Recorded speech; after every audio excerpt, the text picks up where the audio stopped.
This is Frank Islam, Chairman and CEO of FY Investment Group and your host of Washington Current Review, where we interview leading voices from business and politics that impact you, the viewer. Today, we're delighted to have on our show Yashwant Raj. He's a dear friend of mine. He's also a great journalist, and he works with Hindustan Times. One of the things that I wanted to tell the audience that I'm deeply grateful to Yashwant Raj because he profiled me at my house in the Hindustan Times while I was in India, especially in a Taj hotel. So publicly, I want to acknowledge that your kindness, your generosity, your graciousness, and for profiling our house. Thank you very much for coming. Appreciate it very much. Not at all, Frank. It was always a pleasure writing about you and a great house and a great story. Thank you very, very much. I wanted to find out a little bit about your background and when did you get here and what did you do before? Thanks for having me on the show, Frank. You're most welcome. And I got here in August 2010. So that was about 3 years ago. 3 years ago. 3 years ago. And before that, I was in Delhi. I was the resident editor of the Hindustan Times in Delhi. Hindustan Times? Yes. Okay. And that's the English newspaper? That's the English newspaper. Right, right. I must say it's a very good newspaper. Thank you so much. Yeah. I'm glad all our editors will be happy to hear that. Yes. And I hope they will listen to this message. Hope so too. I shall post them the link. Okay, go ahead. So I had been editor of the Delhi paper for a couple of years, and before that I was in Hindustan Times, moving around, doing all kinds of things. I even went to Afghanistan to report on the war. And before that, before joining Hindustan Times, which was in the year 2000, July 4th, which you would which is very significant to our country for Independence Day. Absolutely. So I was in Times of India before that for 11 years. Okay, so you work for Times of India. Yes. Your background is journalist. So where did you go to school? I went to school in Patna. Okay. It's called which is St. Michael's School. Yeah, St. which Michael's is in Bihar. Absolutely, capital of Bihar. So you're a journalist and you work for Hindustan Times. You're the only representative of Hindustan Times in the United States? Of course, yeah. Okay. And you said you also did some work in Afghanistan. We'll talk a little bit about Afghanistan. Tell me a little bit about Hindustan Times, how large it is and what the audience is, and what's the difference in terms of journalism and being a journalist working in the United States and India. I mean, both share value and share interest in terms of democratic values and democratic interests that we have, both a democratic country. So journalism is an important part, an ingredient of our society, especially in India and the United States. So tell me a little bit about the difference between the two. Great question. But first about the Hindustan Times, it's a great paper. You can check us out on the web. And what is the web page for our audience? It's www.hindustantimes.com. And they can also go online and to get the information about Hindustan Times? Completely. Because I want the audience to know that. Oh, completely. You can go online, read the paper, read the e-paper, the physical paper that we print paper that we bring out every morning. Okay. And you can visit our web for all kinds of news, and we update our news. Our website it's a very active, it's a very well maintained website, and you get all kinds of information from all over the world, and not just India, from all over the world, from even up the US. So it's an international newspaper. It's a completely international. The web is completely international. Right. It has no boundaries, no borders, and we are among the biggest papers in India. One of the largest one. One of the largest papers in English newspaper, because Times of India, their economic times is there. Correct. Okay. And there is Hindu. Hindu, correct. Then there are other papers. The Hindustan Times was started to give voice to the Congress, the independence movement, at Mahatma Gandhi's behest. The industrialists, then the Birlas. Oh my gosh, so it's about 70 years old. Oh yes, so we are so it was founded by G.D. Birla. Okay. Industrialist G.D. Birla. Okay. At Mahatma Gandhi's calling. Right, I mean, right. The independence movement needed a voice. Right. There were no newspapers who could speak for the independence movement, which was then led by Congress. Okay. And he still owns it, Mr. Birla? It is in the family. In the family. Yes. But we are a publicly traded company now. Okay.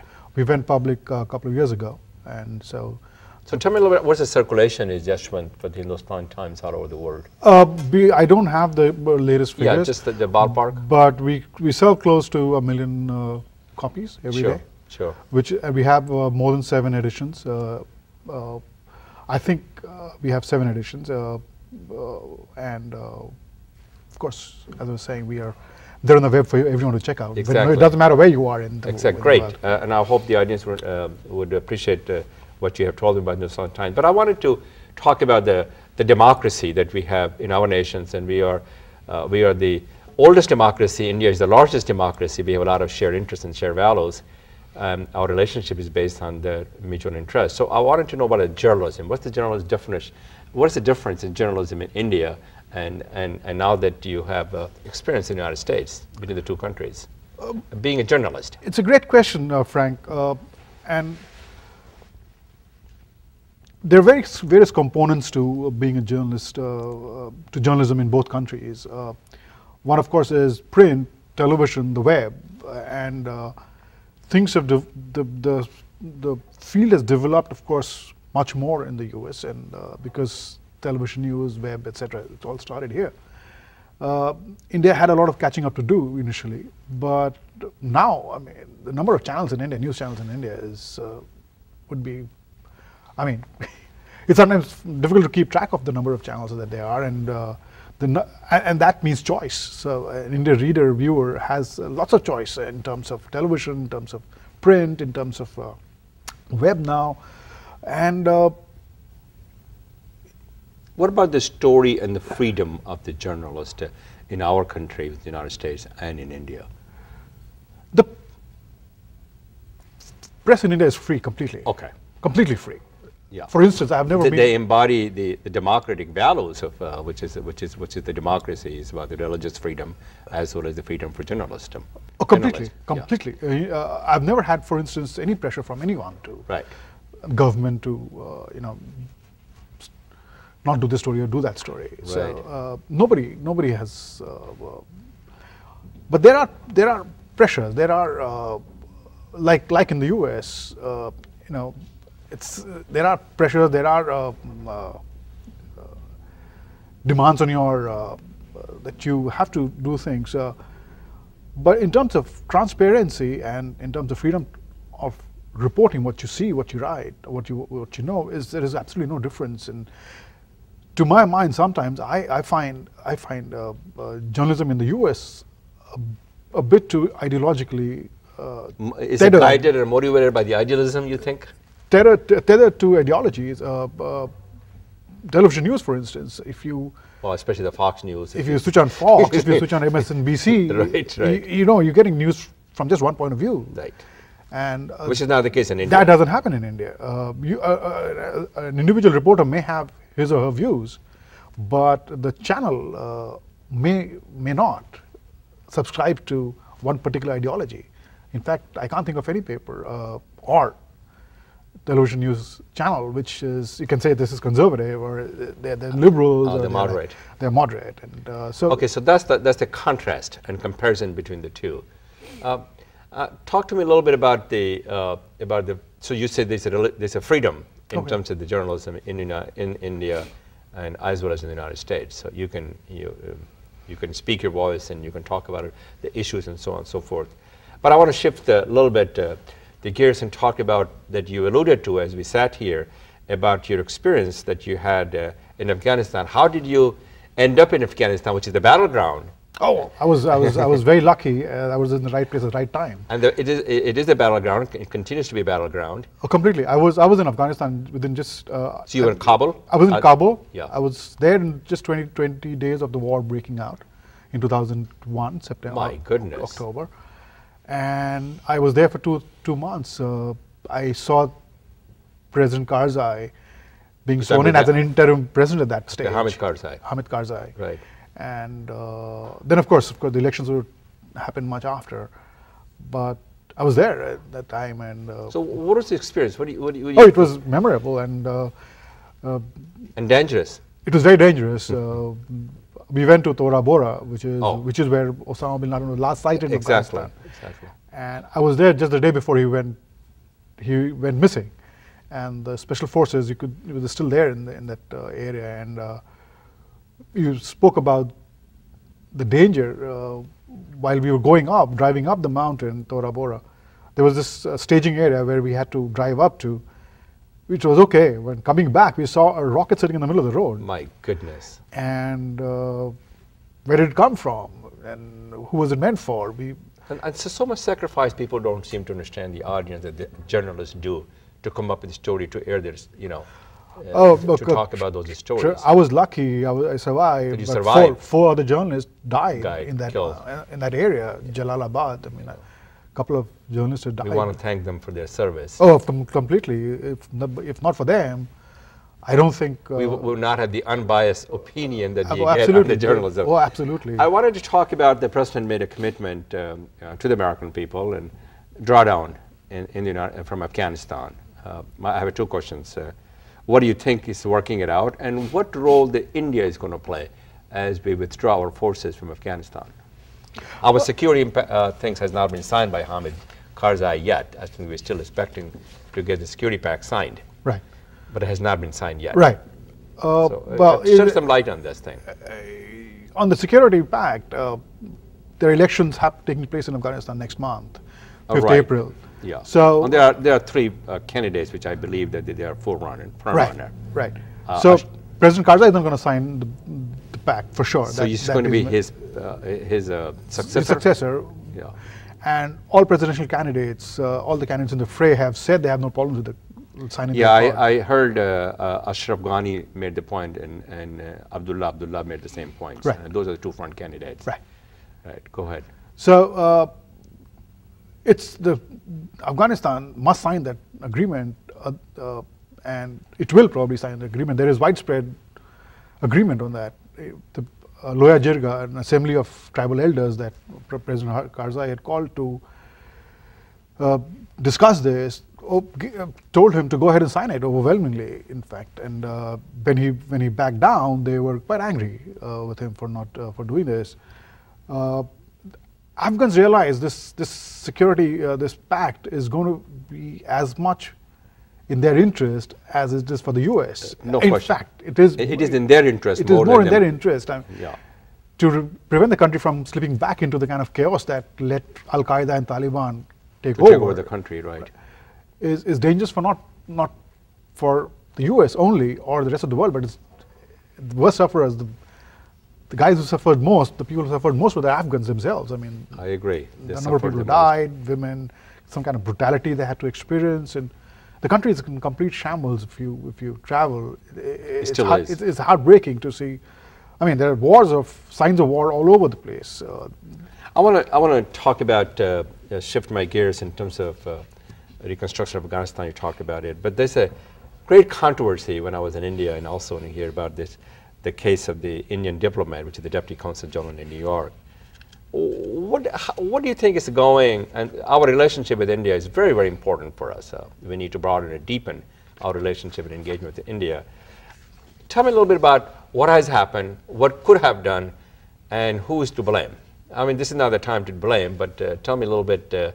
Should we just move on with this thing? Whatever happened? I think the two countries have moved on very much.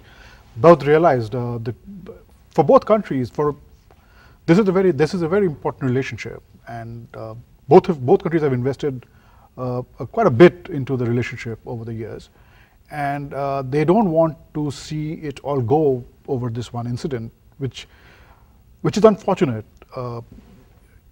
It could have been handled better. There is no doubt about that. But now that it has happened, both countries want to move forward, and they have moved forward. And there's a lot of exciting things that is happening between the two countries. And don't forget, Frank, you know this better than I do probably. The bedrock of this relationship is not diplomacy, or it's the business cooperation, the economic cooperation that happens between these two huge countries, economically powerful countries. No question about that. That drives the relationship, not as much as diplomats and diplomacy. Yeah, I think we also realize that India is a great partner for us. It's the United States. Oh, absolutely. And you can see how the trade relationship has quadrupled for the last 2 or 3 years into the bilateral trade relationship. So the impact of the relationship because of this thing, do you think they're just going to move forward? And what your view in terms of the trade, in terms of the energy, which is I think that we could be the company, we could be the country that could provide some energy needs in a couple of years you're talking about the natural gas and so on and so forth to India. So India is a natural partner for all of us. So my question to you, where we have been in the U.S.-India relationship, where are we going, and what's the future holds? Great question. I think there are only good things in the future for both countries. And the trade relationship that you referred to, there is no sky's the limit completely. I totally agree with that. Yeah. India has a 300 million consumer, middle-class consumer, and they're ripe for our products and services. You're absolutely right. And increasingly now, Indian companies are investing in the U.S. Yes. And that's a great trend, which was